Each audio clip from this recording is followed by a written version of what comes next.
Olá, Fronteira Oeste! Está começando o Acontece Entrevistas, um espaço para boas conversas daquelas que inspiram, emocionam e fazem pensar. Aqui a gente fala de trajetórias que marcam, de histórias que cruzam gerações e de pessoas que transformam o que fazem em propósito. Eu sou a Camila Compagnoni e te convido a ficar aqui comigo, porque quando a gente para ouvir, sempre acontece algo bom. Hoje, o Acontece Entrevista traz duas mulheres que transformaram a forma como a oncologia é praticada em Uruguaiana. Duas médicas que unem ciência, empatia e coragem para enfrentar o câncer de uma forma mais humana e acolhedora. À frente do Serviço de Oncologia da Santa Casa de Uruguaiana, elas representam um novo tempo da medicina, onde tecnologia e sensibilidade caminham lado a lado. Com a gente hoje, as oncologistas doutora Fernanda Paim de Andrade e doutora Sarita Santos. Sejam muito bem-vindas. Que alegria receber vocês aqui. Obrigada pelo convite. Sejam bem-vindas. Muito linda a entrevista de vocês, né? Eu acho que vocês foram uma das primeiras que eu entrevistei. E isso mudou a minha visão do oncologista. Conversar com vocês duas me trouxe essa visão diferenciada da profissão. E a oncologia ela é uma das áreas mais desafiadoras da medicina, né? Exige não só técnica, mas também essa força emocional imensa. Como que foi que essa especialidade se tornou o caminho de vocês duas? Foi um chamado, foi uma escolha, foi uma mistura dos dois? Me contem um pouquinho disso. Bom, da minha parte foi ainda na formação, na época da faculdade, quando eu entrei no hospital e comecei a conviver e passar pelo andar dos pacientes oncológicos. E eu não sei muito te dizer alguma coisa objetiva, mas eu passava por eles e via eles na porta, às vezes neutropênicos, dentro do quarto, e o olhar deles, para mim, me chamava para esse atendimento.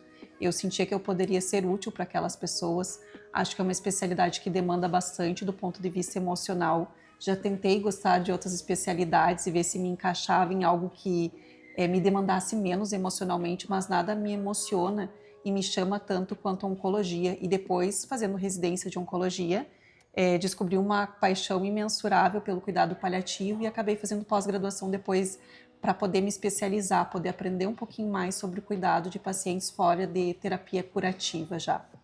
Doutora Fernanda, e para você, em que momento a oncologia te chamou? O meu interesse pela oncologia começou um pouquinho mais cedo. Eu estava no colégio ainda, no ensino médio, e comecei a me interessar pelo que lia, pelo que via na televisão.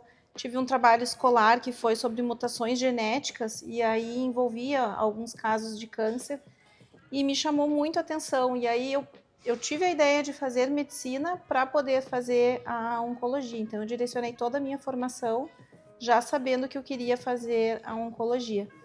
E aí, conforme os anos foram passando e a gente vai entrando no hospital e começa a atender pacientes, eu tive certeza que era o tipo de paciente que eu queria atender, né? Que é um paciente que tem uma doença grave, que ele precisa de um atendimento imediato, né? Na oncologia tudo é urgência, mas ele é um paciente que chega pra gente com um olhar e com uma postura diferente dos outros pacientes. Ele precisa do oncologista, ele quer a ajuda do oncologista. Então é uma relação muito bonita entre o paciente e o oncologista. Essa relação só o oncologista conhece, nenhum outro médico tem essa vivência que a gente tem. Uma coisa que me chamou muita atenção, né, nas nossas entrevistas foi essa questão que vocês comentaram, que o oncologista é aquele médico que fica, né, que está em todos os momentos da trajetória do paciente, né? Até a doutora Sarita brincou em algum momento falando assim, eu quero que vá, sai daqui, não quero que volte mais, né? Por causa dessa questão de você acompanha todo esse processo, você vive junto com a família, não só com o paciente, né? Então isso é muito forte, é uma conexão imensa. O que significa quando vocês falam que ninguém caminha sozinho diante de um diagnóstico de câncer? Como é que funciona esse processo? Cada paciente é muito único nas suas convicções, na sua história de vida, nos seus desejos. Ele e a família são únicos e a gente se insere nesse contexto e caminha junto pela jornada dele. Seja essa jornada curta, seja longa, seja vitoriosa, seja aquela jornada que não culmina com a cura, porque às vezes o grande valor não está em curar, mas em acompanhar até o momento mais difícil, em que já ninguém mais se interessa a gente segue vendo aquela pessoa como única e como importante. A gente geralmente conhece o paciente no início da doença, né? Ali no diagnóstico. E é aí que começa a história e a relação que a gente vai ter com esse paciente. Vários outros colegas vão passar por esse paciente durante o tratamento. Então, o cirurgião vai fazer um procedimento, o radioterapeuta vai acompanhar por um período durante a radioterapia, mas durante toda essa trajetória é o oncologista que vai estar junto com o paciente, né? Então, toda decisão que é tomada é principalmente tomada pelo paciente e pelo oncologista. Ele é o único médico que fica do início ao fim e é um dos poucos médicos que a gente vê na medicina que conseguem trabalhar com naturalidade o final da vida, porque a gente infelizmente vê até hoje colegas que dizem para o paciente e para a família não tem mais nada para fazer. Eu não suporto essa frase porque eu não concordo, eu acho que a gente sempre tem o que fazer, né? E o paciente no fim da vida ele também precisa de cuidado, ele é o paciente que mais precisa de cuidado e de atenção. E a gente vê que muitos colegas têm dificuldade, outras especialidades têm dificuldade em trabalhar com essa situação mais de terminalidade. E o oncologista é o que fica até o final, seja a cura do paciente ou seja o falecimento desse paciente que às vezes a gente acompanha.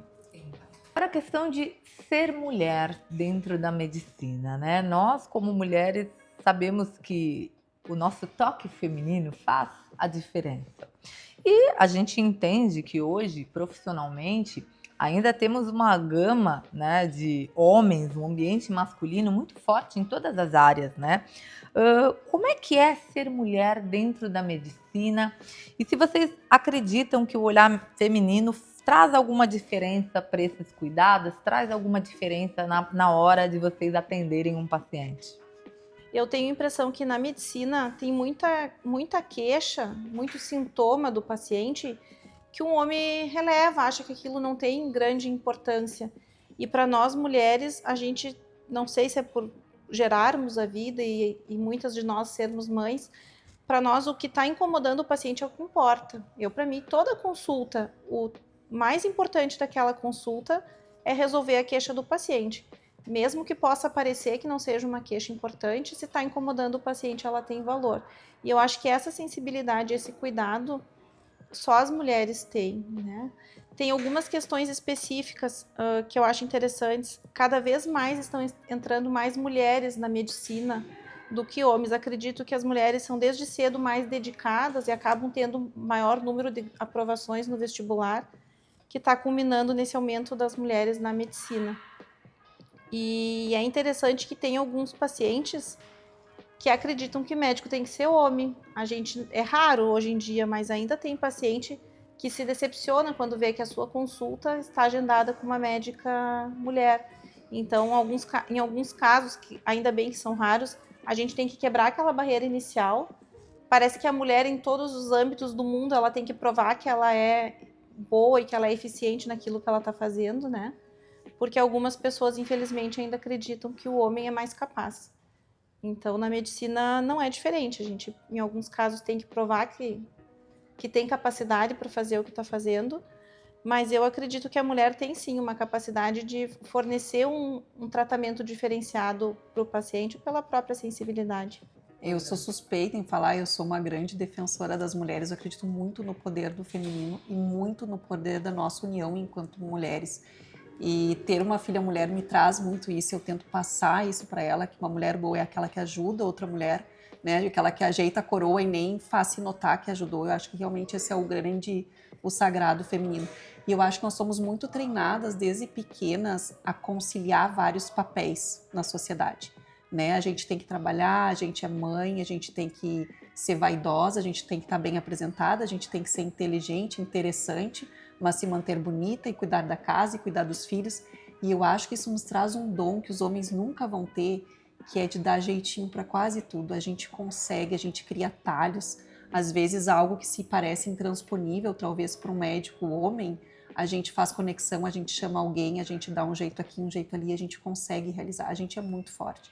Eu acho que até isso que a Fernanda comentou dos pacientes terem inicialmente uma ressalva, quando a gente conquista eles se sentem muito agraciados por serem atendidos por uma mulher.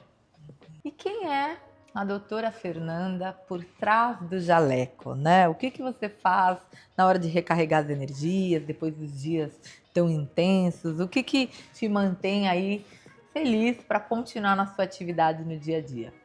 Eu acredito que a medicina e especialmente a oncologia mudam muito a gente, né?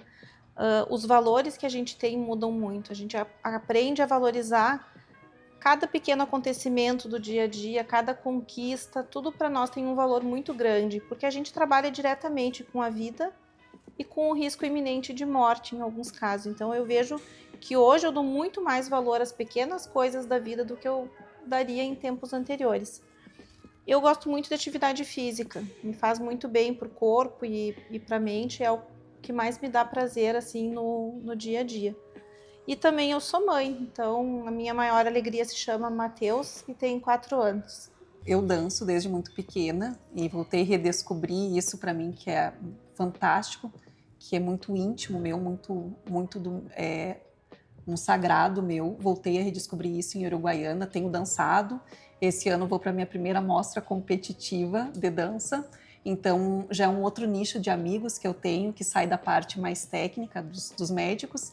Então, é um nicho completamente diferente, né? São meninas mais jovens, o que eu me ponho em contato com esse universo que está descobrindo a vida. Isso, de certa forma, renova a gente. A atividade física é algo que eu tenho como prioridade na vida. Então, é a dança, é a musculação e o que me chamarem para fazer. Beach tênis, futebol, topo qualquer coisa, corrida, adoro. Tento muito levar os filhos para esse lado também. Então, eu sou esposa, sou mãe, tenho 2 filhos. O Bruno está com quase 11 daqui a uns dias e a Estela está com 5 aninhos. E eu acho que a gente equilibra pratos. Então, eu gosto de muitas coisas, mas dependendo da fase de vida que a gente está, a gente vai equilibrando, né? Um filho sendo alfabetizado, um filho começando a educação infantil, e a gente vai se moldando conforme consegue. Mas algumas coisas que eu tento não abrir mão realmente é seguir estudando, isso me move até hoje, eu amo estudar. E atividade física, lógico que os filhos são sempre prioridade nisso, mas esses 2 aspectos são coisas bem importantes sobre mim sem o jaleco. A medicina, quando encontra o coração, transforma dor em esperança e ciência em afeto. Hoje, conversamos com 2 mulheres que mostram que a cura também acontece na escuta, no olhar e na presença. Muito obrigada, doutora Fernanda, doutora Sarita, por fazerem a oncologia um lugar de acolhimento, dignidade e coragem. Foi uma honra receber vocês aqui, viu? Obrigada. Muito obrigada, foi um prazer. E você que nos acompanhou, obrigado pela companhia. A gente se encontra no próximo Acontece Entrevistas. E claro, o nosso parceiro Empor Essenza tem um presente para as doutoras que eu espero que vocês aproveitem muito. Obrigada. Obrigada. A gente se encontra logo, logo.